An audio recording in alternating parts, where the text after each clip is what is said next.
Welcome to Cordkillers Reckoning. The world of entertainment has turned upside down, and we're just trying to find out how to watch what we want, where we want, whenever we want. I'm Brian Brushwood. Hey, man, where's the good stuff, Amos?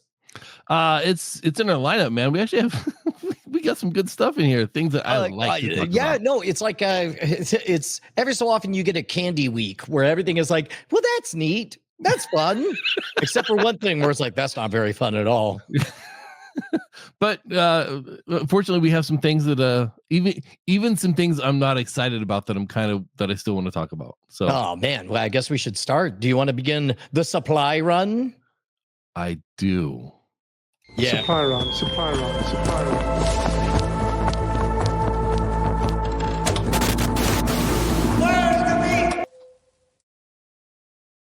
Doomsday casting. X-Men stars Patrick Stewart and Ian McKellen were two of the biggest additions to the Doomsday cast, along with Kelsey Grammer's Beast, James Marsden's Cyclops, Alan Cummings' Nightcrawler, Channing Tatum's Gambit, and Rebecca Romaine's Mystique. Oh, look at that. I nailed it.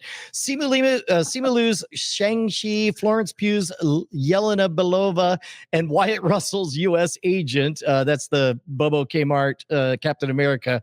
As well as characters, he probably doesn't want me talking about. You know what? I'm not here to do this show for him. As well as characters audience haven't even been introduced to yet, at least as played by those actors, such as Pedro Pascal's Mr. Fantastic and Vanessa Kirby's Invisible Woman. However, not yet announced, or perhaps conspicuously not announced, Benedict Cumberbatch's Doctor Strange and Elizabeth Olsen's Scarlet Witch, Hugh Jackman's Wolverine, Ryan Reynolds' Deadpool, Mark Ruffalo's Hulk, Tom Holland's Spider-Man, Chris Pratt's Star-Lord, Brie Larson's Captain Marvel, and Jeremy Renner's Hawkeye. Doctor Strange, however, has been announced for Secret Wars. How did this do for you? Like, we haven't seen this kind of tension in a minute, this waiting with bated breath for the cast. I don't know, last time per the Variety article that there was this much breathless awaiting was in peak Game of Thrones before the terrible ending. This reminds me of those times when you're sitting around with some friends of yours, right? And you're just having a beer or two, and you're like, hey, who would you cast for this role? And you just start naming off, like, and at the end of it, you have this list that you and your friends all agree would be the best list for this movie. There is kind of a cool survivor bias where it's like, multiple people have played, for example, Professor X over the years, but of course, none better than Jean-Luc Picard. But so as a result, his performance kind of reinforces the canonical perfect Professor X. Same thing with Hugh Jackman's Wolverine and on and on. So it's like, basically they're all like, yeah, all the times we've ever done this, who did it best? Book them. Them. That kind of seems how it is, even though, as you mentioned, it's pretty much the last person to do it really well seems to be getting the role. I do hope the rest of these roles are added too. I seem to remember, and correct me if I'm wrong here, but you don't have as deep of an affinity for the MCU as I do. Am I right in that? You would be correct. Yeah. Okay. So tell me, describe for me your arm's length distance from the greatest cinematic feat in all of human history. And that's only going up through Endgame. I've watched about half the movies, roughly. Nowhere near in order because I didn't watch any of them when they came out. I've enjoyed most of them that I've watched, but I still have this anxiety about. People have told me so many times that I need to watch it that if I watch it now, I'm due to know all the things about these movies and about the characters, and it's like that's just too much for me to really commit to. Well, and so as a result, I would imagine that you get less out of these announcements where you're like, I bet those are a lot of people. This is the problem. It's like the human brain is only meant to hold so many characters. I mean, quite literally, it's called Dunbar's number. Of the human brain has evolved to live in a village of 150 people, and beyond that, we can handle maybe 1,000 acquaintances, and that's true not just for humans in our real lives, but also in our play pretend lives as well. So with that being the case, I would imagine that I don't know what's it like for these to be just a bunch of strangers to you. Well, again, I've seen about half the movies, so a lot of these are really, really familiar to me, and I understand that a lot of these have had an impact on the cinematic scene far beyond where I appreciate it. So I know that my buddy Kent is going to be tripping out over this and loving every second of this. I'm sure you're looking at this going, "Wow, this is awesome." I look at it and go, "I don't see any mistakes here." To be honest, that's kind of where I'm at as well. You would think, like, I don't know, I'm still marveling over, so to speak, over their first magic trick of 23 movies and sticking the landing miraculously, and really kind of the game was theirs to screw up at that point, and screw it up they did, Amos. I've not been watching lately, and it's going to take my favorite franchise, the Fantastic Four, to get me to really, with extreme trepidation, give myself over for possibly a second run on this. Yeah, I don't know. I've seen all the, like, for example, I've seen, Deadpool. I've watched all the Deadpools. I believe I've seen all the major Wolverine movies.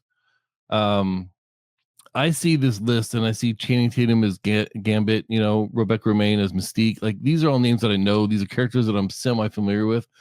I am still excited about this, even though I'm not overly invested. Now, if they can pull this off, if they can make this happen and bring back that magic that they seemingly have tricked, the pixie dust is worn off a little bit. They can reach back in the pouch and grab some more pixie dust. Then, I mean, this might be the thing that brings me into the whole Marvel Cinematic Universe again. Yeah, it seems like a lot, and if you had too much of a thing, it kind of ceases to be like a lot of seasoning here, and I fear that with enough seasoning, you're just eating that Tony's Cajun powder straight. you're just snorting cayenne at some point. Well, I mean, there's there's merits to that, I guess. Yeah. Wow. Well, okay. So we did have breaking news kind of like minutes before we recorded today, and we had talked. Now, do you remember, before we break this news story, when we speculated wildly about what the future of the Bond franchise with Amazon would look like? Do you remember some of our predictions? I know I went in hard for the idea of a period piece set behind the Iron Curtain with a Russian version of James Bond. I remember there's two things that I remember about you having a desire for a period piece. It was the Fantastic Four. Yep. And Bond. Yep. Both of them. Headline. Both of them, you were like, "Hey, that's cool. Whatever you do with it might be cool." But what I want is I want to get gritty. I want to go back to a period piece set with the origins, not with this newfangled stuff. Give me something back when it was shot to see how it looked then. Like full on, just go into the period piece aspect of it. And it seems like they might be doing that for Bond. According to the UK's The Sun, well-connected line of duty star Daniel Mays said on yesterday's We're Not Getting Any Younger podcast, quote, "I heard a rumor they're going to cast someone very young and go back to the origins. They're going to have all the retro cars and that kind of stuff and start again. I think that'd be kind of cool," he said, clearly having stolen the idea from Brian Brushwood. I will say I've never been much of a Bond fan. It was one of those shows that was kind of shoved down my throat as a kid, so I never really got into it. To go through, and if they were doing a prequel and there was a period piece and they had a lot of the same mystique around it that the later movies had, I would be into this, and this might be something that actually catch me into the Bond universe. Think about this. Like, Bond, I believe, has always been a fully actualized, cool, archetypal, amazing person. We never got the Bond precarious Peter Parker kind of experience. Right. And it sounds an awful lot like if they're going to cast the youngest Bond they've ever had, this could be him accidentally thrust into the spotlight at the height of I could picture like a Cold War face-off conflict where it's like the real agents are all taking naps, dirt naps. Send in the intern, and he has to fake it and doesn't know, which is that would be the kind of dangerous, potentially explosive TNT to play with that could make for an electric thing, because maybe there's no stakes in terms of us worried about the end of the world through a nuclear holocaust. But as a viewer, all of us would be experiencing extreme anxiety about whether or not this kind of playing with fire would be a good idea or not. And now all of a sudden you have real stakes, and I would be invested, especially if I found out that they managed to pull it off. No, I don't know enough about James Bond to know if I'm wrong here, but is James Bond's actual name, or is it like a given name for circumstance? I believe it was hinted at that it might be an office or something. I don't know. Of course, when you iterate again and again and again, like for example, I think there are multiple Bond movies. There's certainly multiple Bond stories in which there's 008 who, at various times is killed, or a valuable informant in the wild, because they're a little bit loosey-goosey on, it's not like they all go in chronological order. Right. But so it's not clear to me. So imagine if this is actually the story of a small group of young men who are going into the British Secret Service, and we don't know which one is going to become Bond. Ooh, that would be a fun fake out, right? It's like right. I don't know, Teddy Kardashian or whatever, and you're like, well, that's definitely a throwaway character, and then instead, at the right time, it's like, what's your name? And he casts his eyes around, and it lands on the word James Street. He's like, James what? His eyes dart around, and it's like he sees the savings and loans, and it says bonds on sale. Bond, James Bond. Yeah. And then later on, he's like, so what's your name? The kid's like, Bond.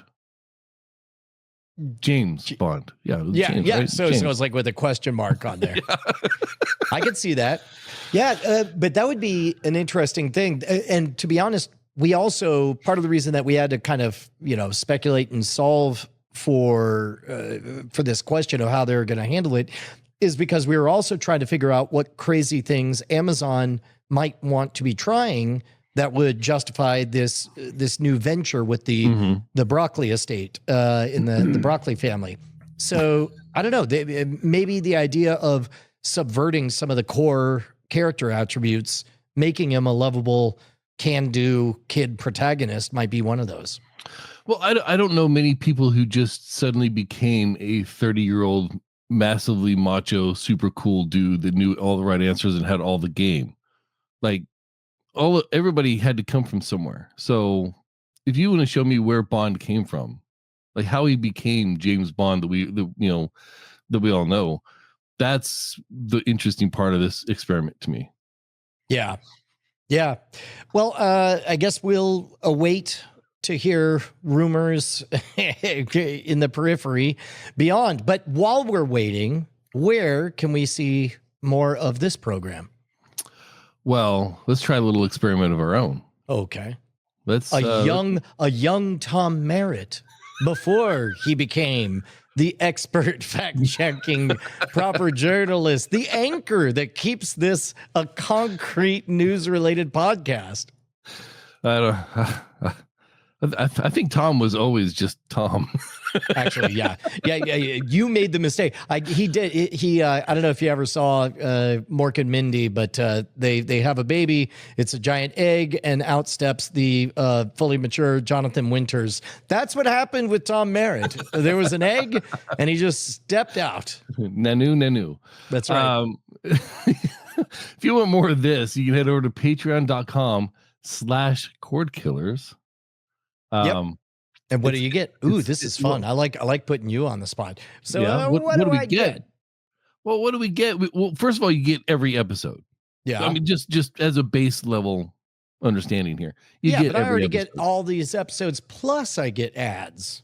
Yeah, but no. See, the ads is something that's just an effective business. That's just how we do things. But if you want to support us directly, you go to patreon.com/Cordkillers, get rid of the ads because you're supporting us directly. So Oh my there's gosh. benefit number 2. Every episode ad free. Yep. Okay. Well, I mean, then the episode ends. I always feel hollow and empty inside. What about that? You got it, Dr. Amos. You got anything for that? I got you there too. Now, normally you'd have to wait 2 days to hear The full its experience. full experience.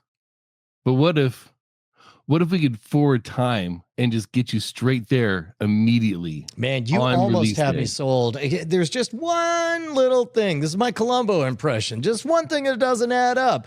Even then, after the full experience, I'm like, oh, if only I could get just a little bit more, something Fun. exclusive that nobody else gets. How about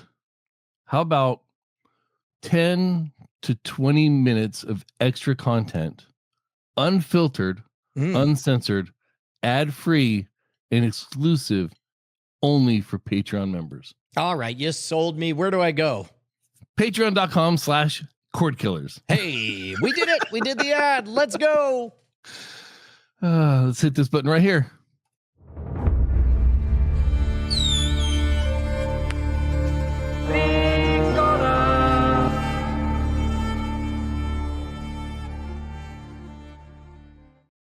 And we're going to explain it as best we understand it, standing on the outside. Duke is upset at Jason Isaacs' character wearing a Duke sweatshirt during disturbing scenes in The White Lotus.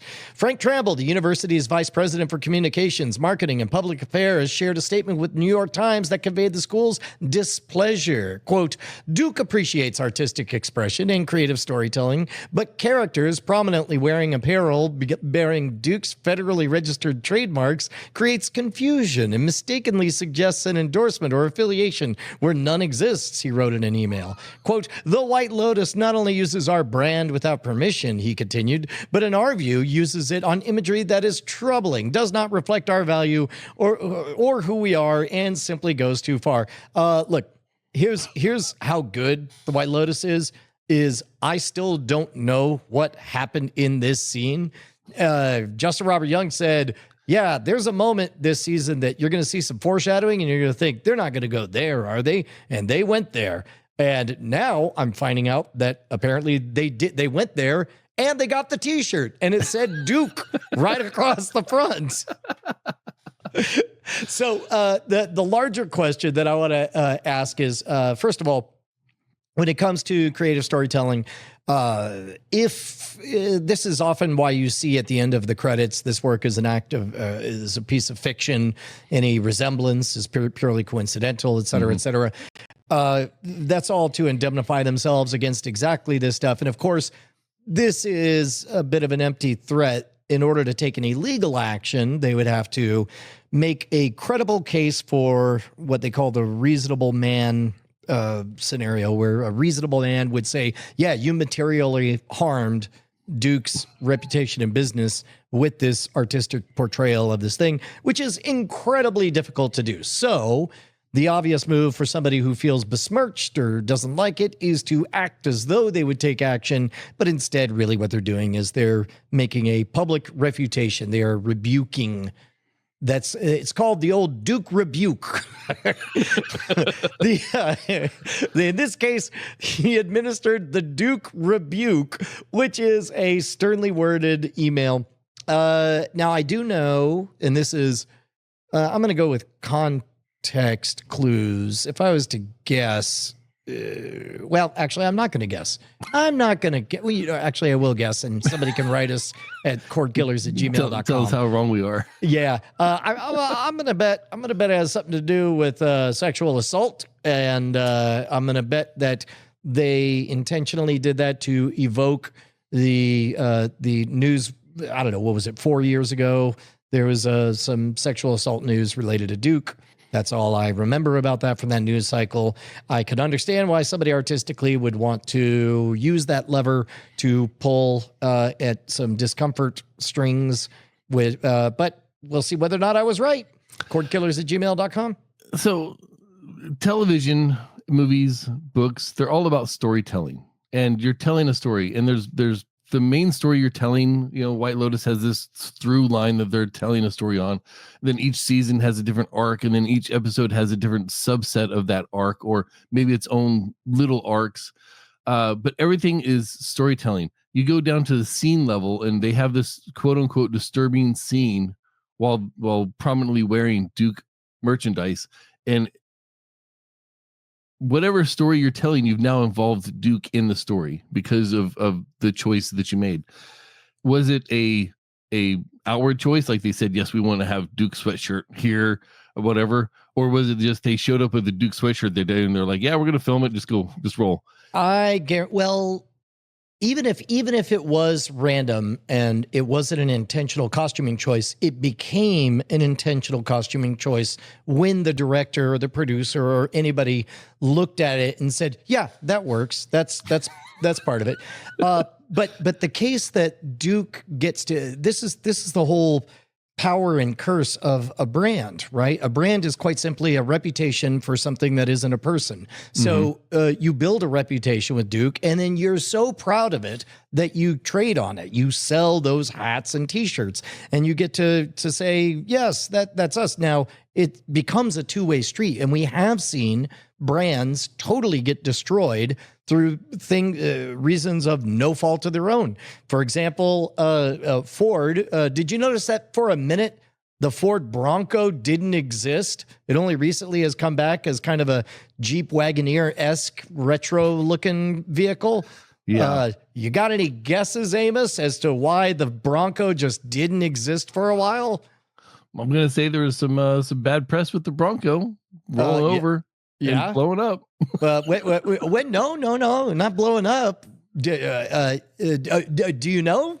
Mm-mm. Oh, yeah, no. It specifically was the slow motion O.J. Simpson vehicle. Really, chase. that Yeah. alone was enough to kill the Bronco. Well, that does make sense. Well, think about it. If I mention a slow moving white Ford Bronco, there's only one cultural moment that you think of, right? Now, I mean, in that case, they couldn't. They couldn't sue Al Cowlings. I guess I thought the Bronco had been discontinued before that because it was never just a prominent force in my Ford identity. I believe it was. I believe it was one of their most popular brands until that, and then it became complicated, kind of like we're experiencing right now with Tesla is becoming a complicated brand that now means something different than it meant 4 years ago. But in the case of the Ford Bronco, and this was actually a plot point that I thought was very astutely brought up in Arrested Development. The main character who's on the lam from prison goes out and wants to buy a car, but he said, give me a Bronco. And they're like, no, we don't have it anymore. So ever since that O.J. Simpson thing. And he's like, well, I'll take this, the Ford Escape. And so he tries to get away from the cops in a Ford Escape, thereby replicating the disaster with the white Bronco. But my point being is that things happen that become associated with the brand all the time, and that is the gift and the curse of having a reputation. Is a brand becomes a shorthand about what to think when you think of that thing, but then again, it can change over time, and stuff can happen to that.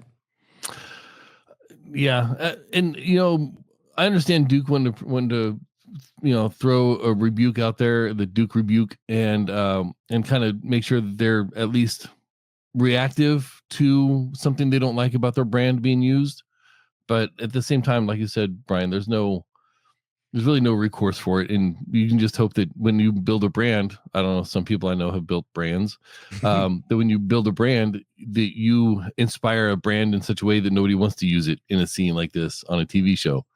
Well, yes. And in that case, So now we get into the world of PR because a brand is essentially a character, right? And what is the definition of a character other than a character is defined by how they react in the face of adversity, right? So in this case, you have Duke as an institution that's popular enough, and then something terrible happened in real life, and again, this is from 1,000 yards away. I'm not doing retroactive PR for them, but I'm telling you the way it looked, or the way I half remember it until this conversation, is that whatever their response was, it wasn't so strong that the defining takeaway was that they are fast to aggressively correct this kind of reputational hit.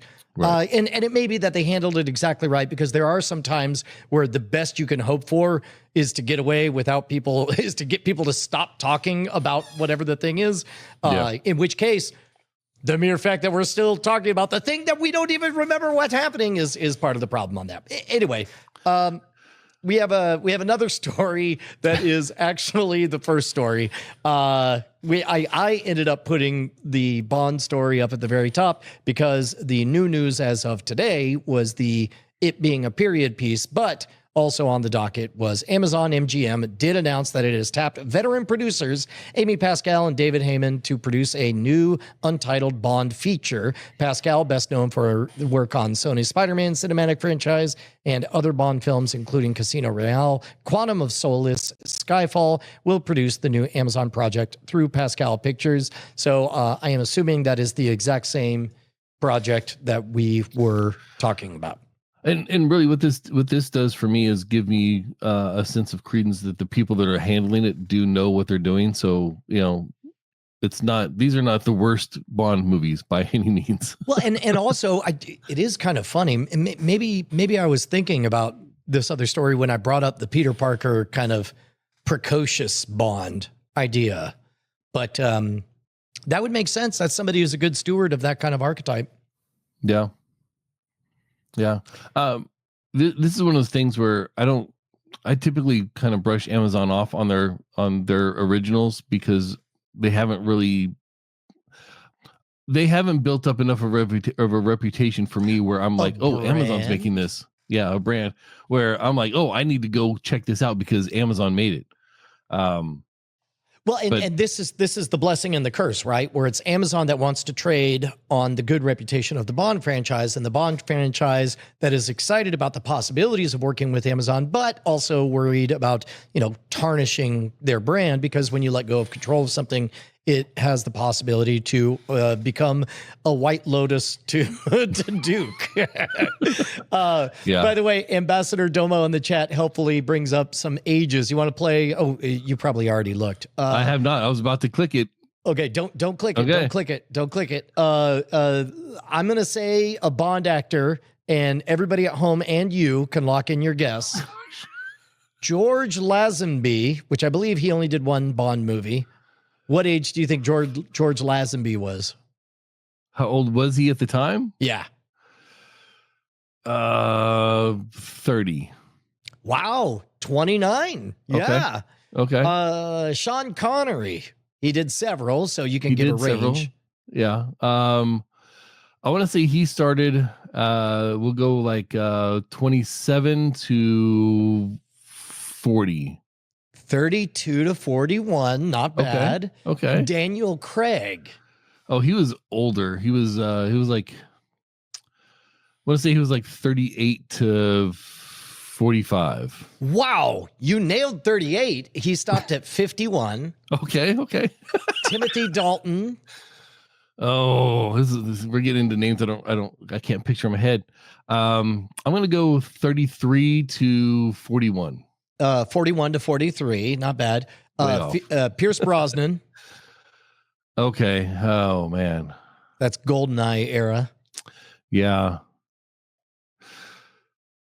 Oh, let's go 38 to 50. Not bad. 42 to 49. Okay. And then finally, Roger Moore.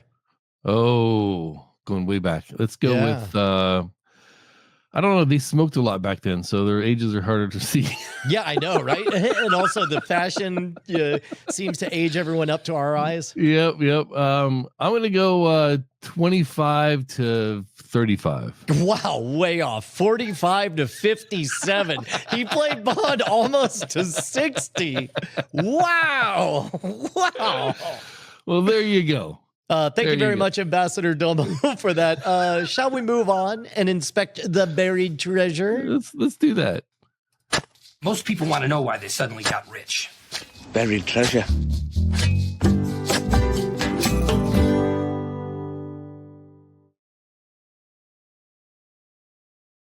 Secret gems are jewels in the rough, what we've been watching of late that we are optimistic or pessimistic about, but usually optimistic. In this case, I gave a peek on the recommendation of my friend Jordan Breeding. I gave a peek at the Apple TV Plus original, The Studio. Do you know anything about The Studio? Only that I think I saw the preview, and I think it was one of those ones that I put on my short list of, hey, I should probably check this out. So you know that I have a kind of a love-hate relationship for anything meta Hollywood, hooray for Hollywood stuff. And you don't say. Yes. However, I do have a soft spot for those projects where it is Hollywood about Hollywood, but also it's self-loathing Hollywood on Hollywood, where they are shining a cartoon caricature funhouse mirror in which they negatively portray everything about Hollywood. And I get to do that. I get to do that Leonardo DiCaprio snapping and pointing at the TV meme of like, yeah, that's it. That's Hollywood. So in this awesome. case, this is you got Seth Rogen dressed as what's his name? The kid stays in the picture. Folks at home know who I'm talking about. Oh, Robert Evans. He looks vaguely like Robert Evans, which he looks like the classic Hollywood producer, but in the first 5 minutes, it's very clear that nobody respects him at all. And I'm like, go on. And then he gets the opportunity of a lifetime. Bryan Cranston, I believe, is the producer that calls him in the office. And he just blurts out, yes, he will make what obviously is, this is somebody who they established has a reputation for liking artsy fartsy stuff, but doesn't want to do the kind of blockbuster popcorn movies that make money. And so the guy calls him into the office and is like, look, we have a new vacancy. I want to promote you. I have to know I can trust you. Can you give up all this artsy fartsy crap and make me a blockbuster? Because we got a hell of a franchise. This is a big opportunity. We got the Kool-Aid Man. And so, so that's the Oh yeah, that's literally what he says to the opportunity. And thus it begins as he buries himself. Within seconds, he's taking a meeting with Martin Scorsese, trying to make a Kool-Aid movie. I think that's about as much as I could spoil from episode 1, but it also does one thing. Did you ever see Birdman? You know, all continuously one take. Okay. This also does the conceit of. I mean, there are transition moments you could tell, like they're doing a walk and talk, and they walk through a portal of some variety, and you could tell that they digitally spliced the two together. Yeah. But it's hard for me to stop paying attention to that because that's kind of a fun game. But once you let it wash over you, it takes. We'll see just how crawled up its own butt it gets, but I had a good time in episode 1, and I think I would love it if somebody joined me on giving it a test run. I could definitely do that. Just looking at the preview, all the guest stars that just pop up, you just like, oh, I know that person, I know that person, I know that person. Yeah. Oh man, look, if there's one thing Hollywood loves, it's saying hooray for Hollywood. Yep. What about you? I didn't really have, I've been so busy this last week, especially. Name one pivotal figure who's you've had to step up and fill the ginormous shoes of. Roger Chang. Okay. You mean Tom Merritt, the normal co-host on the show here? Yeah. Him too. Yeah. His presence has been absent. We feel it. We feel the absence of his presence. There we go. Anyway, I just haven't had a lot of time, but I will tell you that today I have been watching. I'm not going to get political here, but Cory Booker is doing a filibuster on the Senate floor. Oh, Cory Booker, he was a New Jersey mayor, I believe, for some reason. And now he's in what? The Senate? He's a senator for New Jersey. Yeah. Okay. He doesn't have a stated goal on how long he's going to be there, but me and a small friend group of mine are watching just to see if he can break Strom Thurmond's record of 24 hours and 18 minutes. Wow. He's saying a lot of important stuff. I'm not going to downplay what he's saying, but again, not to be political, specifically for the sport of it, I'm keeping track of exactly how long he's being up there because even he hasn't stated a goal. As we record this, I have manifested a goal for him. So filibuster, for those of you guys who don't follow politics, is you can run out there's somebody opened up the Constitution and said there's no rule that says a dog can't play basketball. Right. And likewise, they figured out like there's no time limit, and so you can run out things. In this case, that's interesting as an endurance sport. He could go for the title. Yeah, and the only reason I'm bringing it up here is because he's, as of the time of recording, he's crossed 21 hours, I think, and the record is 24 hours, 18 minutes. All right, hang on. Can we gossip? Just us podcasters here. Yeah, wait. Let's make sure no one else is listening. It's just you and I. Yeah. Okay. Yeah. You know what's funny is I'm pretty sure all of our audience has podcasts. Just us fellow podcasters here. Yeah. Biologically speaking, that dude is wearing Depends, right? He's clearly not wearing a suit that is normally tailored as he wears them. I see. He's a little nice and baggy. So the unspoken thing is that dude is on stage. On the world stage. This was a planned event, so much like David Blaine or magicians that do it. Like there's certain biological things you can prepare for ahead of time, and then you can minimize the impact of later. And also, like unlike the Olympics, I don't know that there's any rules regarding performance enhancing drugs under the medical supervision of your doctor. I would imagine that if he's 21 hours in, then he's certainly, I mean, at that point, why wouldn't you try to break the record, right? Right. Yeah. Well, I mean, Ted Cruz did it not too long ago for 19 hours, but he was up there reading Dr. Seuss. So, a little bit of a different effect, but he's at like 21 hours as of right now. Record is 24 hours, 18 minutes, which is, by the way, less time than I spent live on camera during the first streamathon, because that was 24 hours and 24 minutes. So I've already beat Strom Thurmond myself. Maybe he doesn't even care about Strom Thurmond's record. Maybe he's gunning for yours. He's gunning for mine. Anthony Levis once did 24 hours and 20 minutes. I'm taking him down. All right. Hey, this is as you guys know, we're an independent podcast, man, and we stay afloat thanks to your patronage. But of course, we want to make it easy for you guys to support us in other ways as well. And I run a little store called Scam Stuff, gear for the modern rogue. And here's kind of fun, wacky stuff. If you are a magic enthusiast, there's a book trick where there are many different ways to do it, but I developed a way that's kind of the best, and it involves 3 titles that everyone's heard of, and it's a very good magic trick. You've seen it, right, Amos? I have. Yeah, I cannot figure out how it's done.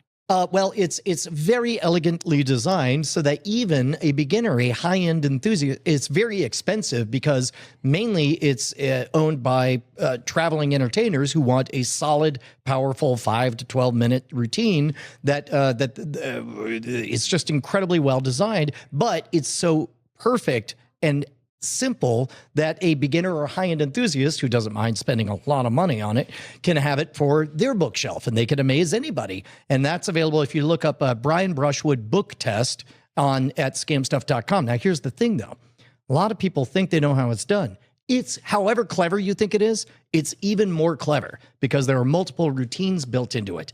And for years, the only bummer about it is that it's 3 titles. And yeah, they're 3 titles everyone's heard of, so they're good picks. But people are like, people know about this trick. Magicians will know, they say. And I was like, you know what? I'm going to make a mysterious 4th Brian Brushwood book test. And the only way it could be better than the 3 that came before is if nobody knew which book it was. So if you put down a $25 deposit, you could buy yours this fall. But right now you could get a digital download that includes, and it's almost an hour long. It fully explains everything about the performance, everything about how it's done. And it's got a folder labeled disinformation in which there's all these clips of me holding up the wrong book and saying that's why it's got to be this book. And then only you will know the actual 4th book, and you'll get to find out if you're one of those weirdos who's like, well, I think I just like to know how the tricks are done. Guess what? You know what that makes you? A magician. And for $25, you get that digital download and you get a deposit so you could buy it when it comes out this fall. Head on over to scamstuff.com. It's gear for the modern rogue. Download the $25 hour-long tutorial on the best trick I ever created and be one of the few people who get to find out what the secret mysterious 4th book is going to be. Now, Brian. Yes. You and I have worked together for a while now. Uh-oh. We've worked on a couple different projects. Yes. Cordkillers being the longest, of course. Oh, sure. I don't know how this works. I'm just a noob. I'm just a noob. Now, can I, like just a noob who watches the how magicians do tricks and still doesn't understand how they did the trick? Would I be able to do this trick? Yes. Well, you will know how it is done, and then you'll probably want to go buy the books. So, in all seriousness, within the world of magic, there's teaching and then there's exposure. And you'll notice that in the entire run of Scam School, I never taught a trick that you couldn't make and do at home without ever setting foot in a magic shop. That is because I wanted everything to be an education and not just me taking a magic trick, opening up the box and saying, it's this hidden wire or what have you, right? Although that would be a great character. This poorly drawn design right here. It tells you exactly how to do it. Exactly, right? So in this case, you because you're not in this case well, first of all, the moment you spend money, then you've crossed inside the tent and the rules change. So yes, for $25 you're getting a lecture on how it's done, and if you want to, you can make your own books. I just do the incredibly difficult task of assembling all the pieces for it. But this all makes sense. But $25 download, and you have a deposit that you can apply to when it's out. Sounds awesome to me. This is yeah. I don't often get tempted by your emails, but I saw this one. I was like, no. And by the way, it's worth it. You will be very satisfied. You're like, that was $25 of entertaining and insideness, and it'll be worth it. All right. How about we scan the horizon? I agree. Send a scanning crew aboard. Scanning the horizon! A new report from the Convergence Research latest annual couch potato report on the streaming market. The firm notes that this was a 4% increase, that there was a 4% increase from 2023. Oh wait, what did I just miss? I think we're missing some of the details in here. I think we both scanned this story. Turns out we only scanning the horizon. So here. The headline says nearly half of all Canadians have cut cable entirely. There it is. There we go. We buried the lead in the headline that this number was up, and it's expected to continue to rise to 54% of all Canadians by 2027. Ah, man. So the big takeaway here is that it's not just America that's ditching cable, and it's everywhere else too. Yeah, although I didn't put it in the doc because I didn't know if it was something that we wanted to belabor the up to the minute reporting on. But there was another report that seemed to indicate that some people in America are going back to cable out of frustration. So I don't know. Don't quote me on that. This is I am not a Tom Merritt. Well, I will. I'll randomly throw in facts that nobody knows can be verified. I don't know anybody's gone back to cable at all. To be honest, I would consider it if I was making a move. And because remember, the reason we hated cable originally, yeah, it was the buying stuff that you didn't need, but mainly for us, that's the reason our core tagline was watch what you want, where you want, on whatever device you want. It was the flexibility, and it was the onerous contracts that were awful. The all-you-can-eat buffet aspect, pretty great to not have to think about all that stuff. Yeah. Warner Brothers Discovery. Oh, sorry. Did you have more? Oh, no. Warner Brothers Discovery has updated its Max streaming service branding, shifting from their Max on a bright blue design to a monochromatic black and white palette reminiscent of the HBO's classic logo. This seems to align Max with HBO's mature programming and strengthen the brand recognition. This is, again, there's so many takes on this. We talked about it fairly recently, so I don't want to go too in depth on it, but it's yet another tick box in the curious story of the HBO Max branding. Is it garbage or is it HBO? Is it Max or is it TV? Yeah. Interesting on here that they went from a flat white on a blue background to now it's a contoured white on a black background. Yeah. And I mean, and to be honest, it could be that the branding is a lagging indicator of the fact that, and we talked about this, like, I think hacks really did alter the brand chemistry of it. The reputation of Max went up because originally hacks was, hey guys, this is not an HBO show. And then it was awesome. And it's like, but it is HBO-like. Yeah. So maybe Max should be more HBO-like. Yeah, and this would line up to that, but yeah, it's interesting. It's an interesting choice. Amazon and Nokia have resolved a global patent dispute concerning the alleged misuse of a Nokia streaming video technology in Amazon Prime Video and Twitch services. The settlement includes a multi-year patent agreement ending all pending litigation between the companies. This is as reported by Reuters.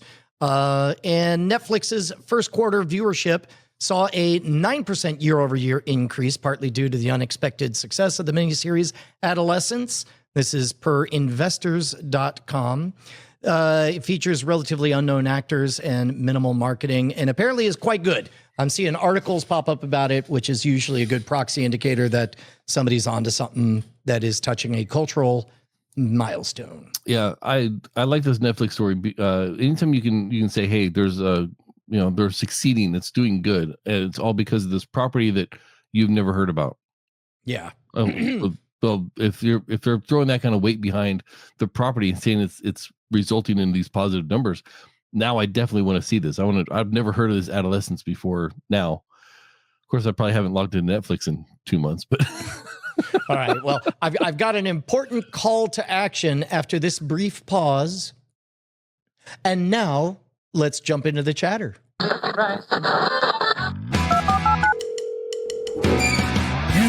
got mail. Of the evergreen questions in the tin, in the bin, last one, in the bucket. And then I'm going to kick the bucket. No. No, we got, oh, wait. Yeah. Sorry. That was me. That was supposed to be a story about me hating buckets, not dying. I really stepped into something there. It was a bucket. Yeah. As you guys know, our last evergreen question. we like to have a few evergreen questions for whenever the chatter is quiet. So hit us up at cordkillers@gmail.com. Just ask some random ones. Make sure to put the word evergreen in there. But here it is. Lately, I've been noticing that my watch later queues are basically digital graveyards. Stuff just piles up and I never get back to it, either because it's no longer relevant, I forgot why I saved it, or I just don't care anymore. Between a lot of other stuff, basically, our watch later lists antiquated and dead? I thought this was a good question. I know my relationship, and I'm sure this surprises absolutely no one, is watch later is code for I will never see this. What about you, Amos? I'm a little tidier with my watch later because I don't watch a lot of TV. So on the streaming services, if I mark something as watch later, that's pretty much guaranteed that I'm going to watch it later. So I guess I use those watch later features, especially because my adolescent daughter, Josie, is at the age where she actually really wants to see culturally relevant stuff and watch it with her dad. And so I always feel like I let her down if I don't have something queued up that's good and interesting and ready to go. And Fair. So maybe that'll be the way that I use that. I would say that these would be a lot better if they were cross-platform, but I know that's antithetical to how they're doing business. But yeah, if there was an app or something like that that could combine all my watch laters, then and maybe have like a little comment box as to why I wanted to watch this later. There is. There's a number of them out there, and I think going back over a decade ago, I know Tom at one point was big on using Fanhattan, I believe, and I'm certain the tools exist, but there's that extra friction of it. Yep. You have to take the initiative to jot it down, whereas they do make it easier in the platform. I'll bet if Tom was here, he would probably bring up this would be one of the benefits of something like an Apple TV, because you're in your Meta ecosystem. Yep. And it probably is keeping those notes across all of your services, with the exception of, I think, Netflix is outside of it. Tom would correct us on that one. Yeah, and that's actually what I was thinking about right after I said it, and you started talking, was like, hey, this would be perfect for like the Apple TV or for Roku or whatever that has the level above what you're looking at. I don't know, WWDC is coming soon. Maybe Apple. Hey, make that a thing. Okay. I'm assuming it's in general. If I have a clever thought, Apple either already has it or is about to announce it as though it was their idea. Always stealing my good ideas, Apple is. Meanwhile, thank you so much, Amos, for producing the show, for putting in your hard work.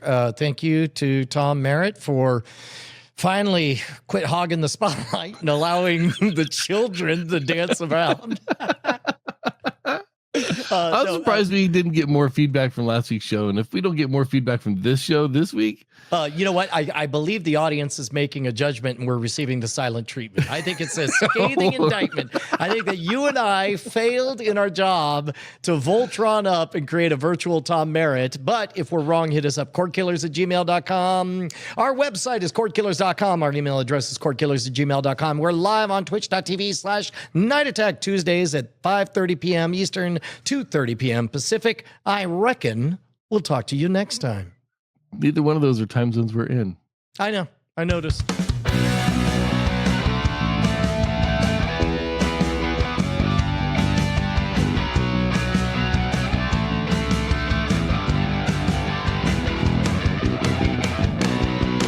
Diamond Club hopes you have enjoyed this program.